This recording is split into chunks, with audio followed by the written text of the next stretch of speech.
Something very unusual happened this week. Donald Trump held a cabinet meeting, the kind of organized event where he sits at a very long table surrounded by people who just agree with everything he says. But this time, things went differently.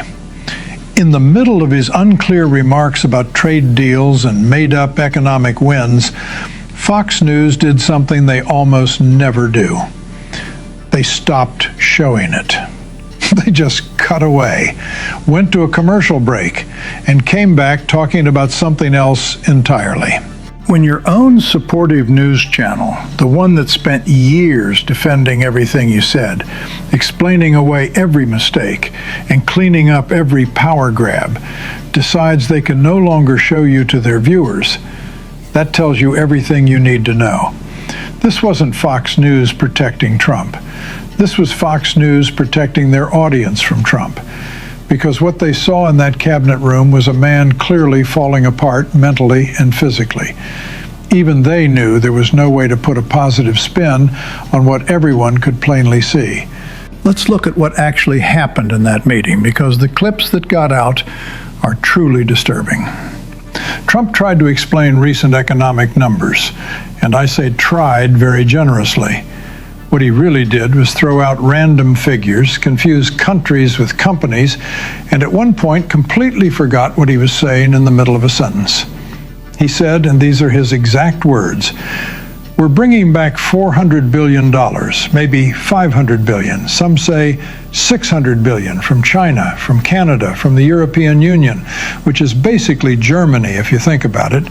And nobody has ever seen numbers like this. The biggest numbers in history." None of that means anything. Those aren't policy ideas. That's not even a twisted version of the truth. That's a man reaching for numbers he thinks sound impressive while having no clue what he's actually talking about. But it's not just what he said. Look at how he looked physically. The way he gripped the table.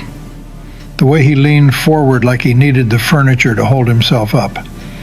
The way his staff, Carolyn Levitt, Stephen Miller, whoever was there, watched him the way nurses watch a patient, ready to jump in if something went wrong. And afterward, he didn't take any questions. He didn't walk over to the reporters. His team rushed him out of there as fast as his weakening body could go, because they know. Every single one of them knows. Here's what has become completely obvious.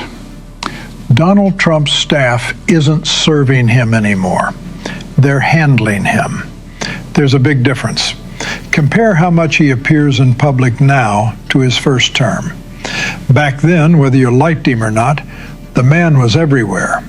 Daily press briefings, hour-long unplanned rants. He would stand in front of his helicopter and just talk. It was stream of consciousness, sure, but he was alert and present. Now, he barely shows up. When he does, everything is carefully planned. He uses a teleprompter for remarks that he would have made off the top of his head in 2017. Only pre-approved questions are allowed. Media access is limited. And the moment anything goes off script, they pull him away. Why? Because the people around him, Stephen Miller, Elon Musk, J.D. Vance, are no longer working to advance Donald Trump's goals. They're pushing their own, while he falls apart in front of everyone. There were recent reports that Miller runs a separate private communication line with Trump, feeding him information all day long, basically creating an unofficial power structure that goes around the official White House chain of command. That's not loyal staff work. That's a power grab. That's someone making themselves the real decision maker, while the president, in name only, gets worse and worse.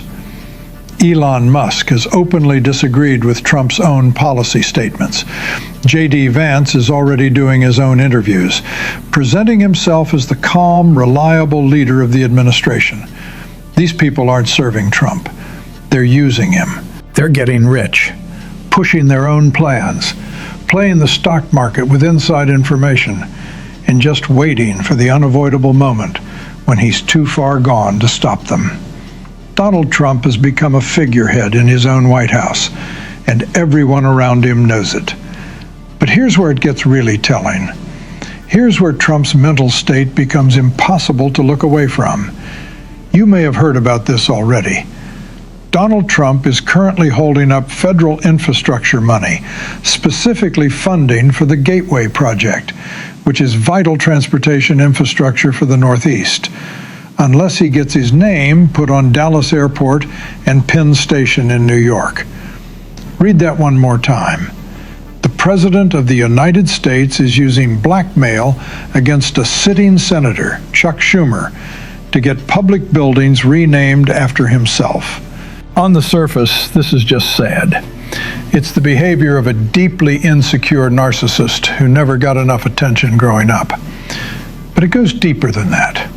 Because when you look at the pattern of what Trump has been doing over the past few months, a clear picture forms.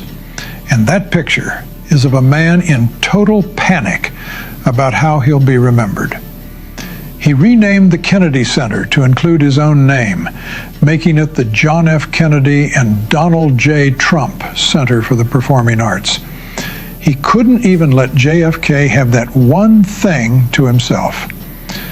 He's ordered the construction of a huge arch in Washington, D.C., a literal monument to himself that historians have compared to the kind of ego-driven projects built by Saddam Hussein and Stalin in their final years. He's trying to rename military bases, government buildings, any structure that has federal money attached to it. Why? Why this sudden obsession with monuments? Because history shows us that when dictators sense the end is near, whether that's political, physical, or both, they speed up their monument building. Saddam Hussein's palace construction went into overdrive in the late 1990s when international sanctions had him isolated.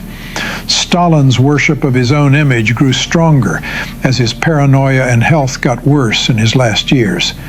It's a pattern. When authoritarian leaders know their time is running out, they try to lock themselves into stone because they understand something basic. They've lost control of their own story.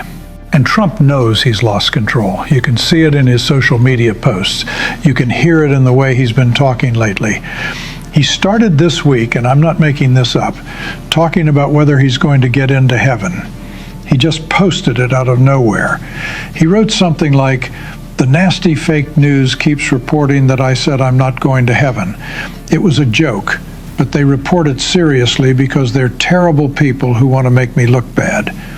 First of all, nobody was reporting that. He brought it up on his own. He's the one who can't stop thinking about it. Second, Donald Trump, a man who never talked about God except to win over religious voters, who couldn't name a single Bible verse when asked, who famously said he's never asked God for forgiveness, is now fixated on whether God will judge him. That's not politics. That's psychology. That's a man facing the reality of his own death and realizing that no amount of spin can change what's coming. There are reports from inside Mar-a-Lago that he's been having conversations about his funeral, about how people will remember him, about what will be said about him after he's gone. He's trying to negotiate with history in real time, and he's losing that negotiation. You want to know the most perfect symbol of Trump's panic about his legacy?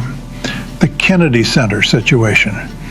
After Trump forced his name onto the building, after he held a big renaming ceremony, after he stood there smiling like he'd done something meaningful, the Kennedy Center shut down, just closed, with no set date to reopen. Officially, they said it was for renovations and reorganization. But let's be honest about what really happened. Donald Trump couldn't stand the idea that his name would be next to the legacy of a real president, a president remembered for his vision, his way with words, and his sacrifice. So rather than let that comparison exist, rather than risk the building not getting the worship he demanded, he just closed it. He took his ball and went home. And here's my prediction. Write it down and come back to it. In 10 years, every monument Trump is building right now will be a source of embarrassment. Hotels will remove the Trump name to avoid being boycotted, and some already have. Buildings will be given new names. The arch will be torn down or turned into something else. His own children will try to distance themselves from the brand, and some already are.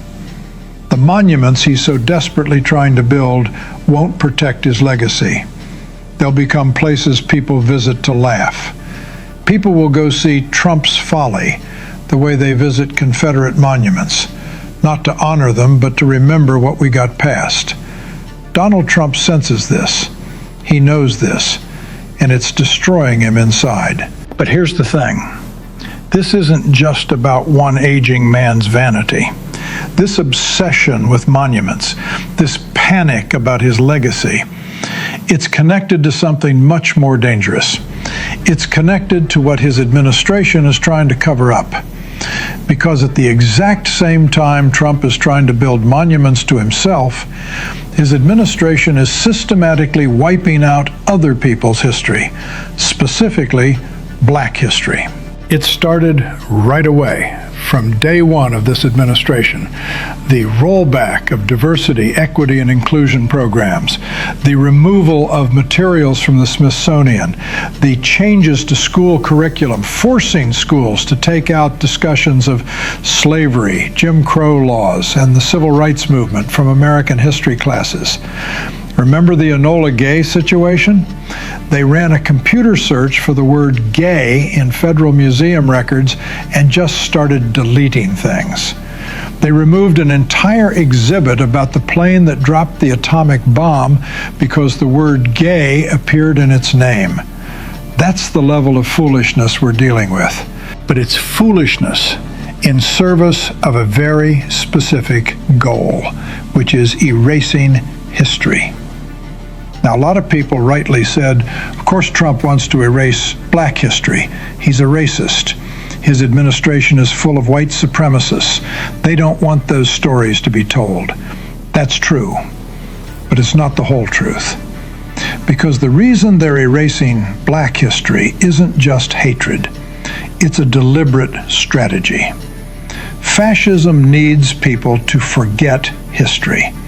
Authoritarian rule cannot survive if people remember how it works, what it looks like, who it targets, and how it has been fought before.